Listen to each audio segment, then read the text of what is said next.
नमस्कार, आप देख रहे हैं रणक्षेत्र और मैं हूं आपके साथ शिवम दत्त मेहता। आज अंतर्राष्ट्रीय जगत की एक बड़ी खबर से आपको अवगत कराया जा रहा है। जी हां, संयुक्त अरब अमीरात यानी यूएई की राजधानी अबू धाबी में बने पहले हिंदू मंदिर का आज प्रधानमंत्री नरेंद्र मोदी जी ने उद्घाटन करने का जो कार्यक्रम है उसमें वो भाग लेंगे। इसे BAPS ने बनाया है। ये वही संस्था है जिसने अक्षरधाम मंदिर बनाया है। ये मंदिर कई मायनों में खास है। इसके हर पत्थर की नक्काशी राजस्थान में हुई। जमीन अबू धाबी के प्रिंस ने दान की और बनाने में हर धर्म के लोग यहां पर शामिल रहे। प्रधानमंत्री नरेंद्र मोदी 2 दिन के यूएई दौरे पर हैं। आज बुधवार को अबू धाबी में वह 27 एकड़ में फैले पहले हिंदू मंदिर का उद्घाटन कर सकते हैं और हमारे बोलते हुए भी कार्यक्रम जो है आरंभ हो सकता है। ऐसा भी हो सकता है। सुबह से मंदिर में प्राण प्रतिष्ठा कार्यक्रम जो है वो जारी था। मंदिर को बोचासवासी श्री अक्षर पुरुषोत्तम स्वामी नारायण संस्था यानी BAPS ने बनाया है। पीएम मोदी 13 फरवरी को दुबई पहुंचे थे। यहां उन्होंने राष्ट्रपति जायद अल नाहयान से मुलाकात की।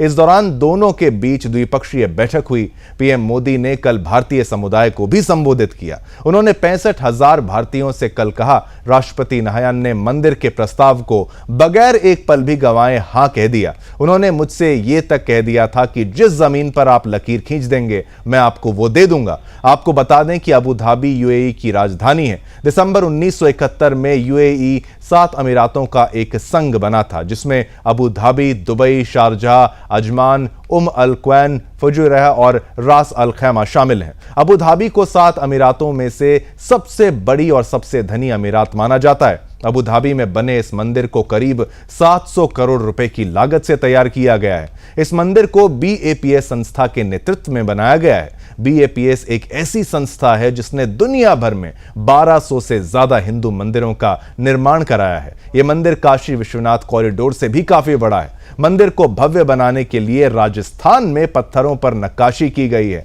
मंदिर के मध्य खंड में स्वामी नारायण के विग्रह की प्राण प्रतिष्ठा हुई। मंदिर का निर्माण जयपुर के पिंक सैंडस्टोन से हुआ है। यह वही पत्थर है जिससे अयोध्या में भव्य राम मंदिर बनाया गया।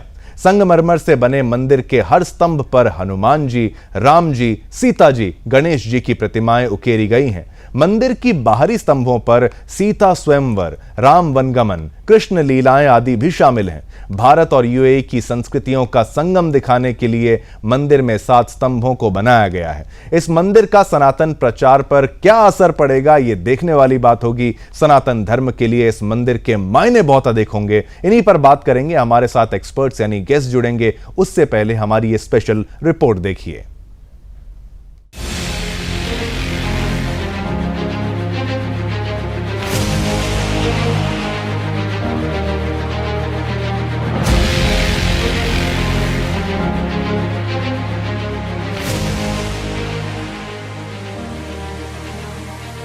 प्रधानमंत्री नरेंद्र मोदी 2 दिन के यूएई दौरे पर हैं। बुधवार शाम अबू धाबी में 27 एकड़ में फैले पहले हिंदू मंदिर का उद्घाटन पीएम नरेंद्र मोदी के हाथों होना है। सुबह से मंदिर में प्राण प्रतिष्ठा कार्यक्रम शुरू हो गया है। मंदिर को बोचासवासी श्री अक्षर पुरुषोत्तम स्वामी नारायण संस्था यानी BAPS ने बनाया है। यह वही संस्था है जिसने अक्षरधाम मंदिर बनाया है। यह मंदिर कई मायनों में खास है। इसके हर पत्थर की नक्काशी राजस्थान में हुई। जमीन अबू धाबी के प्रिंस ने दान की और बनाने में हर धर्म के लोग शामिल रहे। इसकी लागत 700 करोड़ रुपए आई है। आज हम अबू धाबी के पहले हिंदू मंदिर निर्माण की खासियत और इससे जुड़े किस्से जानेंगे। 1997 में बहरीन में पहले हिंदू मंदिर के उद्घाटन का मौका था। उसमें भाग लेने के लिए बोचासवासी श्री अक्षर पुरुषोत्तम स्वामी नारायण संस्था यानी BAPS के आचार्य प्रमुख स्वामी महाराज गए थे। तब अबू धाबी की रेत पर बैठकर प्रमुख स्वामी महाराज ने संकल्प किया था कि यहाँ भी एक मंदिर बनाऊंगा। जिसके बाद महाराज के आदेश पर 2012 मंदिर के लिए जमीन तलाशने का कार्य शुरू हुआ। इस दौरान 2015 में प्रधानमंत्री नरेंद्र मोदी यूएई दौरे पर पहुंचे। तब मोदी के सामने ही क्राउन प्रिंस ने मंदिर की अनुमति दी और वचन दिया कि वह मंदिर के लिए जमीन देंगे। 3 साल बाद 2018 में आधिकारिक तौर पर BAPS को मंदिर के लिए जमीन आवंटित कर दी गई। अबू धाबी में वहां के क्राउन प्रिंस ने 13.5 एकड़ जमीन दी थी। BAPS की टीम के सामने अब सबसे बड़ी चुनौती थी कि उन्हें एक मुस्लिम देश में मंदिर बनाना था। यूएई में शरिया कानून चलता है, उसके अनुसार मूर्ति पूजा नहीं होती है। जब मंदिर बनाने की योजना बनी तो सबसे बड़ी चुनौती मंदिर की नींव बनाना था। अबू धाबी रेतीली जमीन है, यहाँ पत्थर का इतना बड़ा इंफ्रास्ट्रक्चर खड़ा करना बेहद मुश्किल था। अनुमान लगाया गया कि पत्थरों का वजन खूब होगा। ऐसे में मंदिर को खड़ा करने के लिए कई फीट गहराई में खुदाई करनी होगी। दूसरे ही दिन एक्सपर्ट ने अलग अलग जगह खुदाई की तो पता चला कि जिस जमीन पर मंदिर बन रहा है उसके नीचे कई किलोमीटर लंबी चौड़ी चट्टान है। ये चट्टान मंदिर ही नहीं, उसके आसपास के कई किलोमीटर एरिया को कवर कर रही है। अबू धाबी के मंदिर में कोई नक्काशी कार्य नहीं किया गया। सारी मूर्तियों को भारत में राजस्थान के सिरोही और डूंगरपुर जिले में तैयार किया गया। 20 अप्रैल 2019 को महंत स्वामी महाराज और पीएम मोदी ने इस मंदिर का शिलान्यास किया था। करीब 5 साल बाद 14 फरवरी 2024 को पीएम नरेंद्र मोदी और महंत स्वामी महाराज ही इस मंदिर का उद्घाटन करेंगे।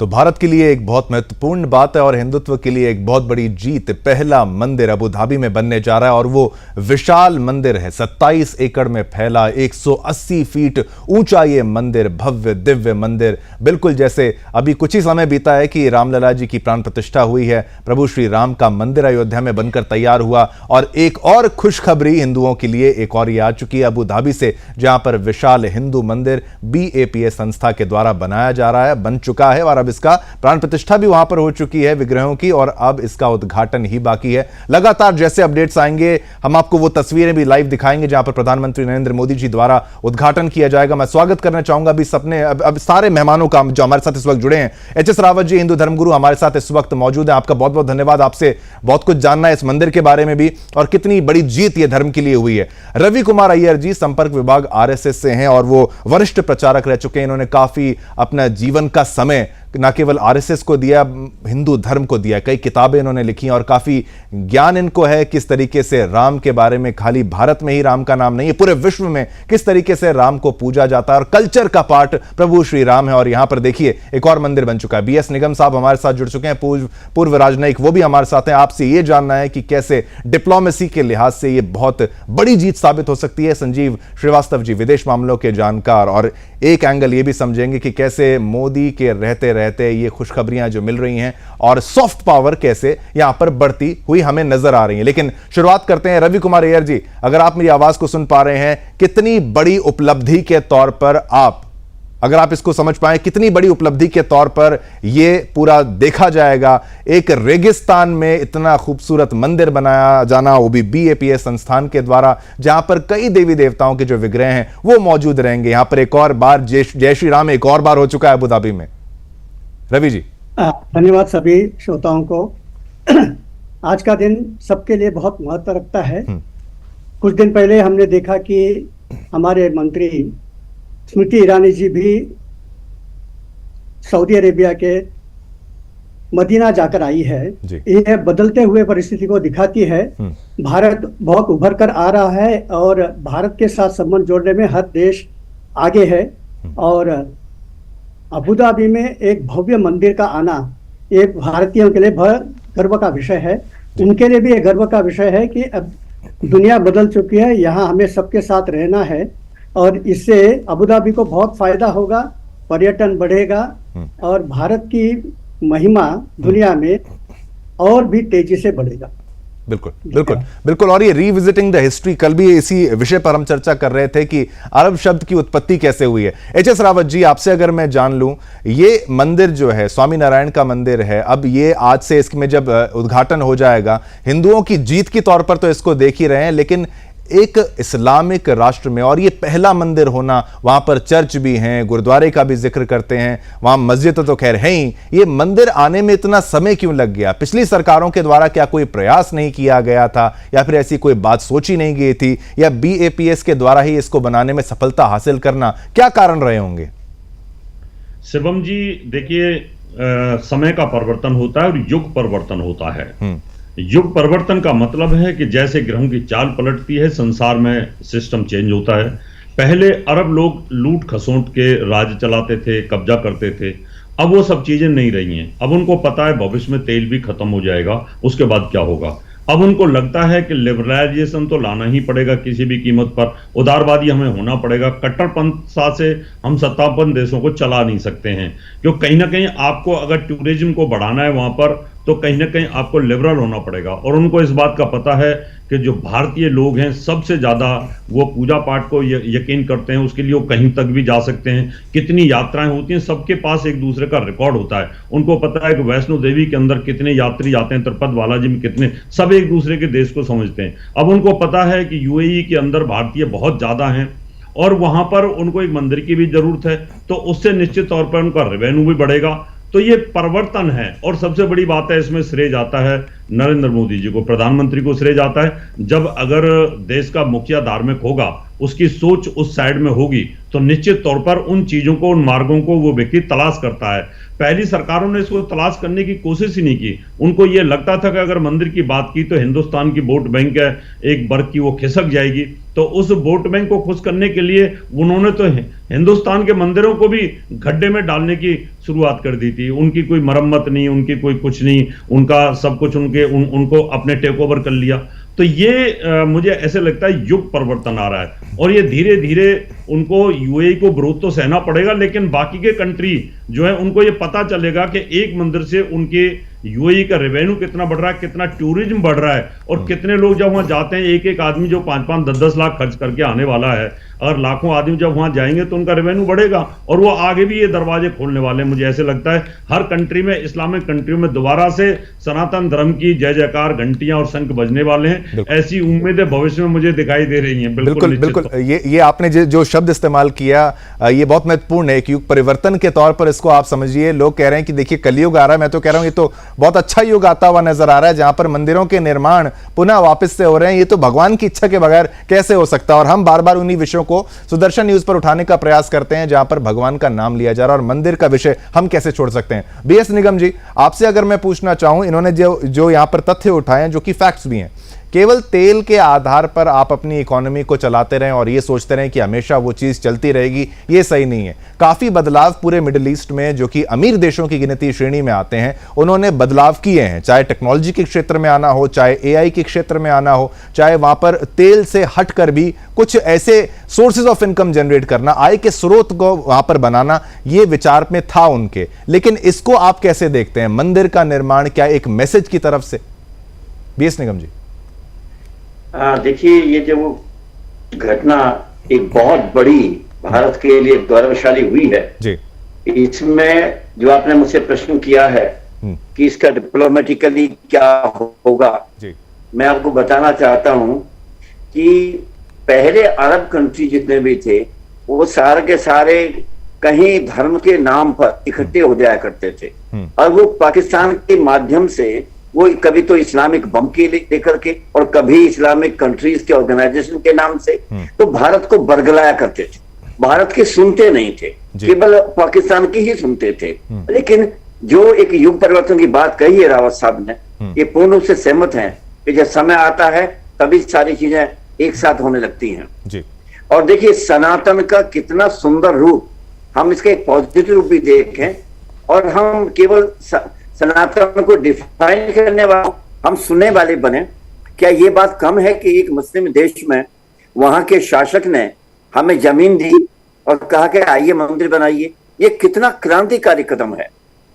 और उसके पहले भी स्मृति ईरानी गई मदीना, वहां भी उन्होंने जाकर के कोई कपड़ा सर पे नहीं रखा, जहां हिंदू अलाव ही नहीं था वहां एक महिला को अलाव कर दिया। तो ये जो मेरे पूर्व वक्ता ने कहा है एक परिवर्तन की लहर चली है, ये बदलाव है।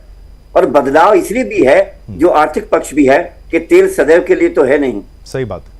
और मोदी जी के ऊपर जो विश्वास किया गया है, उनको एक वर्ल्ड लीडर के रूप में देखा गया है, एक भाई के रूप में जो रिश्ता डेवलप किया गया है, तो हमारा जो एक विश्व बंधुत्व का जो एक हमारा एक नैरेटिव है, जो हमारा राधा हम सिद्धांत पर जो हम चलते हैं, उसका ये एक प्रमाण है। बिल्कुल। अगर ऐसा ना होता बिल्कुल, तो क्या इतनी जल्दी 5 साल में जमीन मिल गई होती, इतना सुंदर मंदिर भी बन गया होता, तो ये बहुत असंभव काम हुआ है और ये एक परिवर्तन है, सुखद परिवर्तन है।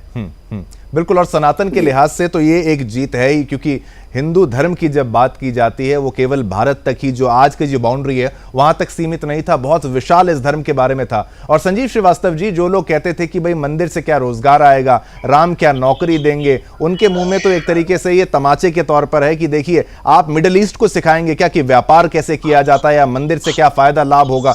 बहुत कुछ बातें उन्होंने सोची होंगी, सारा कुछ बैलेंस करके ही वो इस निर्णय पर आए होंगे। हालांकि उन्होंने जमीन के लिए हाँ बहुत जल्दी कर दी थी, लेकिन उनको पता था कि वो क्या कर रहे हैं। चाहे मदीना में यहाँ पर स्मृति ईरानी जी की जाने की बात हो, हर वो जो फैसला लिया जा रहा है एक चेंज लाने का प्रयास आपको लगता है संजीव जी? मतलब जो पहले जो ढर्रे में चला जा रहा था उससे एक बदलाव करते हुए अपने आप को एक नया कुछ दिखाने का प्रयास किया जा रहा है क्या संजीव जी? बिल्कुल बिल्कुल, जैसा कि देखिए रावत साहब ने और निगम साहब ने बहुत ही अच्छी तरीके से बताया कि ये एक युगांतरकारी कदम है, एक क्रांतिकारी कदम है और ये इस बात को भी दर्शाता है कि एक नई सोच जन्म ले रही है जी। और एक ऐसे समय में कि आप देखिए तो अनेक ऐसे आतंकी संगठन विश्व में हैं, जैसे हमास ने जो इजराइल के ऊपर 7 अक्टूबर को हमला किया, उसका सबसे बड़ा कारण ये था कि हमास नहीं चाहता था कि जो यहूदी बहुल इजराइल है और जो मुस्लिम बहुल जो अरब राष्ट्र हैं उनके बीच में कोई संवाद की प्रक्रिया आगे बढ़े। अब्राहम एकॉर्ड्स जो 2020 में साइन किए गए थे वो यहूदी, क्रिश्चियन और ज्यूज के बीच में संवाद की प्रक्रिया को स्थापित करने के लिए किया गया था और उसका परिणाम ये हुआ था कि ये जो संवाद की प्रक्रिया है आगे बढ़ रही थी। यूनाइटेड अरब अमीरात ने यूएई को, इजराइल को रिकॉग्नाइज कर लिया था, सऊदी अरेबिया भी उसे रिकॉग्नाइज करना चाहता था। तो ये जो आतंकी हैं ये कभी भी नहीं चाहते कि जो अनेक धर्म हैं उनके बीच में संवाद स्थापित हो।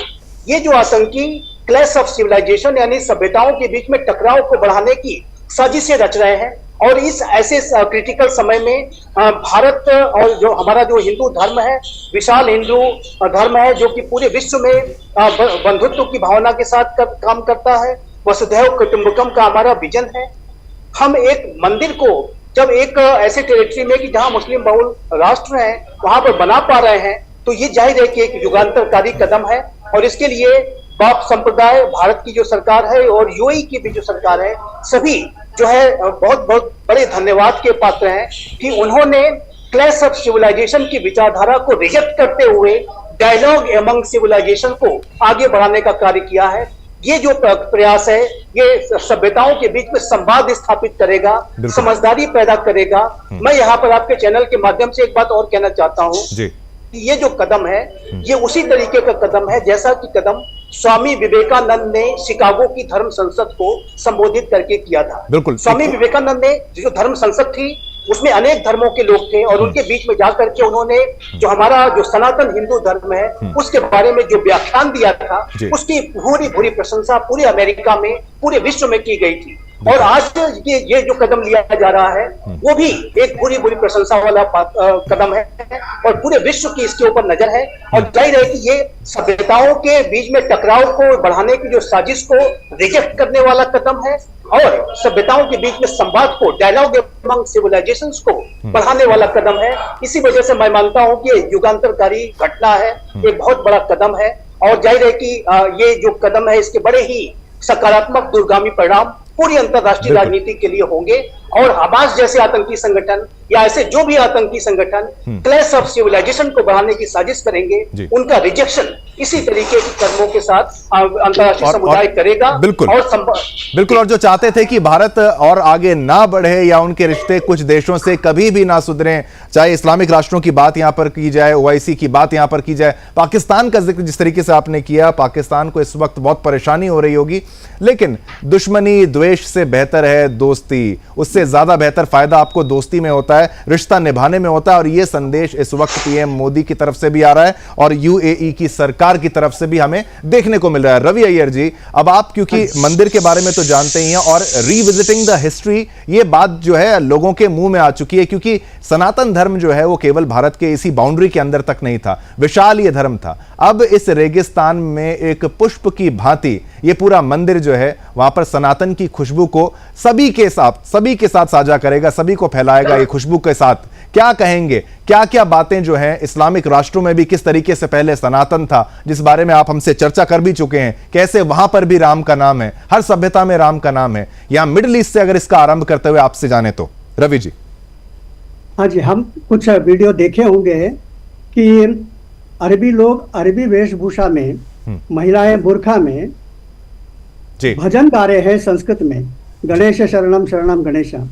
और उसी प्रकार से एक बार जब संत मुरारी बापू मुस्लिम देशों में गए थे, अरब देशों में, तब वहाँ के राज परिवार के लोग उनको मंच तक ले जा रहे थे और उनकी बेगम साहिबा अपने सिर पर। रवि अय्यर जी एक सेकंड रुकूंगा, आप मेरे साथ ही रहिए, आप ही रहिए टीवी स्क्रीन पर। और ये तस्वीरें आप देखिए, प्रधानमंत्री नरेंद्र मोदी जी इस वक्त पहुंच चुके हैं वहां पर, और ये तस्वीरें आ रही हैं। रवि अय्यर जी आप बोलते रहिए और ये साथ में तस्वीरें मैं चाहूंगा लगातार हमारी टीम जो है वो दिखाते रहें। रवि अय्यर जी आपकी कमेंट्री साथ में, तस्वीरें आप भी देखिए। तो वहां हमने देखा कि संत मुरारी बापू मंच के ओर वहां के राज परिवार के, सुल्तान के परिवार के लोग ले जा रहे हैं और बेगम साहिबा अपने सिर पर रामायण उठाकर मंच की ओर जा रही है। और वह जब राज परिवार के मुखिया को जो बताया कि आप संबोधित कीजिए और ये संत मुरारी बापू का स्वागत कीजिए, तब उन्होंने जय सिया राम से शुरू किया तो तालियों की गड़गड़ाहट हुई थी। ये सब बदलते हुए परिस्थिति को साझा करता है। आज दुनिया एक नई परिवेश में पहुंच चुका है और इसके लिए अरब देश कोई अपवाद नहीं है। आज से 400 साल पहले ही फारसी भाषा में, अरबी भाषा में रामायण का अनुवाद हुआ था। अब उसका महत्व आज के संदर्भ में बढ़ेगा। भारत से जाने वाले संत लोग अगर अरबी भाषा में प्रवचन करना शुरू करेंगे भगवत गीता के ऊपर, रामायण के ऊपर, भागवत सप्ताह के ऊपर, तो मैं समझता हूँ कि वहाँ के हजारों लाखों लोग सुनने के लिए जरूर आएंगे। बिल्कुल। और ये तस्वीरें, नेटवर्क का थोड़ा सा इशू यहां पर देखने को मिल रहा है, लेकिन ये तस्वीरें आप देखिए रेगिस्तान में। रवि जी माफ कीजिएगा, मैंने आपको बीच में रोका, थोड़ा नेटवर्क का इशू आया था, कोई डायल टोन कुछ आ रही थी। और तस्वीरें हम दर्शकों को लगातार यहां पर दिखा रहे हैं। प्रधानमंत्री नरेंद्र मोदी जी स्वयं वहां पर पहुंच चुके हैं और ये भव्य तस्वीरें रेगिस्तान में आप देखिए, एक पुष्प की मानिंद ये पूरा दर्शन करिए। मैं तो आपको सीधे तौर पर यह कहूंगा, और जय श्री राम का नारा भी आप लगाएं तो सही रहेगा, क्योंकि यहां पर सभी देवी देवताओं की जो मूर्तियां हैं उनको स्थापित किया गया। प्राण प्रतिष्ठा का कार्यक्रम जो है वो हो चुका है। इस वक्त महज उद्घाटन है, जहां पर प्रधानमंत्री नरेंद्र मोदी जी द्वारा ये उद्घाटन जो है वो किया जाएगा।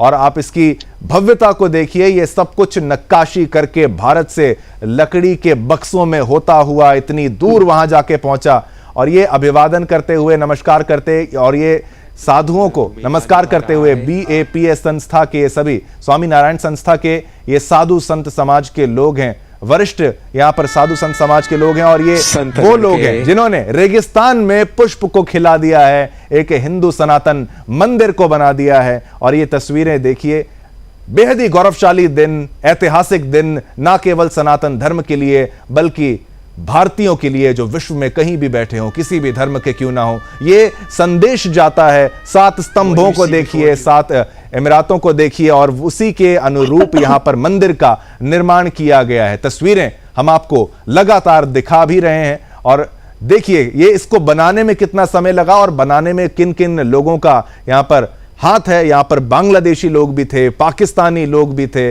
मुसलमान तो थे ही थे, हर धर्म के लोग यहां पर शामिल थे। क्रिश्चियंस की बात करिए, हिंदुओं की बात करिए, सब ने मिलकर इस मंदिर को बनाया है। ये होती है सनातन की जीत। वो भी आप देखिए, वासुदेव कुटुंबकम, सभी के लिए ये मंदिर है, सभी के लिए हमारा धर्म है, सभी के लिए हिंदू सनातन खड़े हैं, और भारत सभी को एकता का संदेश सदैव देता आ रहा है। और यहां पर तस्वीरें आप देखिए, ये कोई भारत की जमीन नहीं है, ये UAE है, अबू धाबी है। मैं चाहूंगा हमारे गेस्ट भी साथ साथ तस्वीरों के साथ इन पूरे दृश्यों को देखें और समझें। आप तस्वीर अगर देख रहे हो, रवि जी अगर आपकी बीच में आवाज कट गई थी, मैं चाहूंगा आप अपनी बात को कंटिन्यू करते रहें, मिडिल ईस्ट के पर्सपेक्टिव से आप आगे बात करें। हाँ, मैंने उस समय कहा था कि मिडिल ईस्ट के महिलाएं बुर्खा पहनकर और पुरुष लोग अरबी वेशभूषा में संस्कृत के भजन गा रहे हैं। यह भी वीडियो आप लोगों ने देखा होगा। और फिर हमारे संत मुरारी बापू जब मुस्लिम देशों में गए, अरब देशों में गए थे, तो उनको वहां के राज परिवार, सुल्तान परिवार ने स्वागत किया था। सुल्तान परिवार उनको मंच तक लेकर गए और उनकी बेगम साहिबा अपने सिर पर रामायण को लेकर मंच तक गई है। और प्रेक्षकों को संबोधित करते हुए सुल्तान ने पहला वाक्य जो कहा, जय सिया राम, यह ध्यान में आता है कैसे हम बदले हैं। एक और बात बताना चाहूँगा, ये वसुधैव कुटुंबकम ये केवल हमारा नारा नहीं है, हमने ये करके दिखाया है। तुर्की हमेशा ही भारत के खिलाफ पाकिस्तान के समर्थन में कश्मीर के लिए वोट देते आया है, लेकिन हमने जब तुर्की में भूकंप हुआ तो कुछ ही घंटों में हमने उनको मदद के लिए अपने लोगों को भेजा, उनको सामग्री भेजी थी और मलबे के नीचे दबे हुए हजारों लोगों को हमने बाहर निकाला, उनके प्राण बचाया। तो हमने उस समय ये नहीं सोचा कि तुर्की हमारा मित्र है या शत्रु है। बिल्कुल हमारा जो नारा है ये हमारी जो संस्कृति की यही खूबसूरती जो है रवि जी, कि हम यहाँ पर अगर कोई परेशानी में है तो हम उसका धर्म नहीं देखते, हम उसका देश नहीं देखते, हम हमारी कितनी शत्रुता रही हो या हमारे खिलाफ किसने कितना जहर उगला हो, हम ये नहीं देखते। हम वहाँ पर भारतीय संस्कृति की यही खूबसूरती है कि वहाँ मदद करने अवश्य पहुँच जाते हैं। एच एस रावत जी, आप भी ये तस्वीरें देख रहे हैं, जहाँ पर जो मैं तस्वीरों की बात करूं और साथ ही साथ जो भगवान वहां पर स्थापित हो चुके हैं, सीताराम जी का विग्रह, लक्ष्मण जी का विग्रह, हनुमान जी का विग्रह, शिव पार्वती जी का विग्रह, राधा कृष्ण जी का विग्रह, गणेश जी का विग्रह, जगन्नाथ स्वामी और भगवान अयप्पा का विग्रह। आप सोचिए, एकदम भव्य यहाँ पर पूरा यूएई अबू धाबी हो गया। घंटियों की ध्वनि बजेगी वहां पर, मंत्रोच्चारण होगा वहां पर, प्रभु श्री राम का नाम लिया जाएगा वहां पर। कितने हर्षित आप खुद होंगे, जरा आपके मुख से मैं सुनना चाहता हूं। बिल्कुल देखिए, मैं तो जब अब आपने तस्वीर दिखाई है तो फिर क्यों ना हम भी यहाँ पर एक वेद मंत्र के माध्यम से प्रभु से प्रार्थना करते हैं, क्यों ना की जाए। ये ऋग्वेद का पहला ही मंत्र है, उससे शुरुआत करते हैं और ये हर जगह पर शुरुआत में बोला भी जाता है। ओम अग्निमीले पुरोहितम यज्ञस्य देवमृतुजं होतारं रत्नदातमं ओम भूर्भुवः स्वः ऋग्वेदाय नमः। हिंदुस्तान की तरफ से, सुदर्शन न्यूज की तरफ से, सभी स्टाफ की तरफ से उस मंदिर को, वहां पर हमारे सभी विग्रहों को, सभी देवी देवताओं को हम प्रणाम करते हैं। और सबसे बड़ी बात है शिवम जी, खुशी तो होती है निश्चित तौर पर, और सत्य की विजय। मैं ये कह सकता हूं, सनातन धर्म एक सत्य है। सनातन धर्म अनादिकाल से है। सनातन धर्म जब से सृष्टि की उत्पत्ति हुई है तब से है। सनातन धर्म किसी एक किताब पर आधारित नहीं है। सनातन धर्म किसी एक ऋतु पर आधारित नहीं है। सनातन धर्म किसी एक तत्व पर आधारित नहीं है। सनातन धर्म वो है कि जीवन की उत्पत्ति कैसे होती है, ये जो ब्रह्मांड है ये कैसे होता है, हमारी आत्मा क्या होती है, हमारा जीवन क्या है, हमारा उद्देश्य क्या है।